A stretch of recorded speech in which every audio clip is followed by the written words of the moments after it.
Largest FDI investment ever ఎక్కడికి వస్తుంది? విశాఖపట్నం.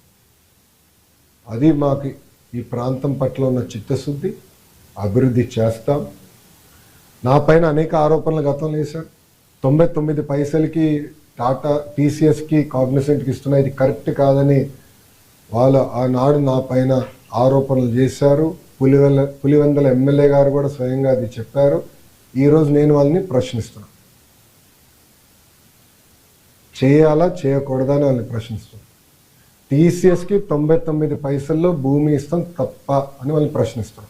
కాగ్నిసెంట్కి 99 పైసల్లో ఒక పాలసీ ద్వారా, లిఫ్ట్ పాలసీ ద్వారా అందిస్తాం తప్ప అని వాళ్ళని సూటిగా ప్రశ్నిస్తున్నా.